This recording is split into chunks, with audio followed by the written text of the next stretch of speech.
Hello guys, আপনারা সবাই কেমন আছে? মোটামুটি আমি আপনাদের আশীর্বাদে ভালো আছি। আপনারা সবাই ভালো আছে তো? তো আজকে আবার ফের নতুন একটা ব্লগ নিয়ে চলে এসেছি আপনাদের মাঝে।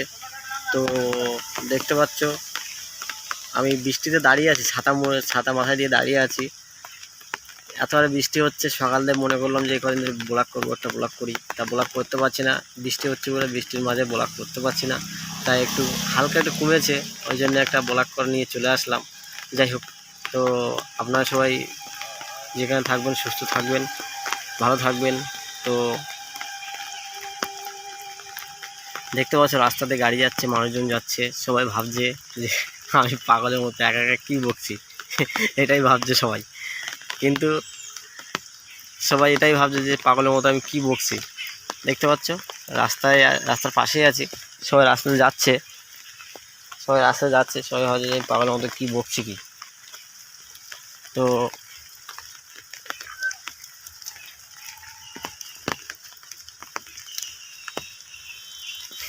দেখো গাছগুলোর চেহারা কেমন দিয়েছে, দেখতে পাচ্ছ?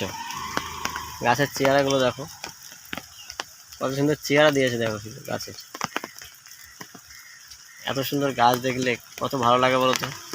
আর গাছ লাগাতে কে কে ভালোবাসো একটু জানিও কমেন্টে। কারা কারা গাছ লাগাতে ভালোবাসো সবাই জানাবে কমেন্টে যে গাছকে কে ভালোবাসো।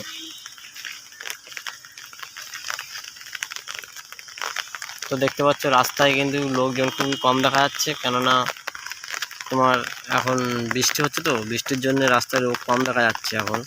যাই হোক, তো যাই হোক, এবার রাস্তাটা দেখাই আমাদের। রাস্তাটা হচ্ছে গিয়ে মাটির রাস্তা ছিল, গাড়ি টাড়ি ঢুকতো না। তা সেই হিসেবে রাস্তাটা উঁচু টনছিবে না আর ইট এনে দিলাম। দেখতে পাচ্ছ এখান থেকে নাইতে কিন্তু গাড়িও ঢুকতে পারতো না, গাড়ি বেরোতেও পারতো না, রাস্তায় রাখতাম গাড়িটা। দেখতে পাচ্ছ, আর এখন গাড়ির ঘরটাও বানিয়ে পারেনি। এখন কিন্তু হাঁটা যেত না, পুরো কাদা ছিল, একেবারে কাদা ছিল না, মানে হাঁটতে পারতাম না। এখন তো তাও কিছু কিছু জায়গায় কাদা কাদা আছে, সাইডটা পুরোটা দিতে পারিনি, মাঝখানে দিয়েছে, যাতে হয়তো অনেকটা দিতে গেলে অনেক খরচা হবে, ওই জন্য দিতে পারিনি। দেখতে পাচ্ছ অনেকটা রাস্তা দিয়েছি এখান থেকে।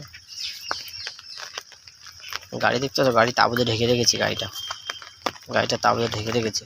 দেখতে পাচ্ছ কী করবো, গাড়ি বাঁধার ঘর নেই, গাড়ি রাখার ঘর নেই, তো ঘর বানাতে পারিনি। দেখতে পাচ্ছ।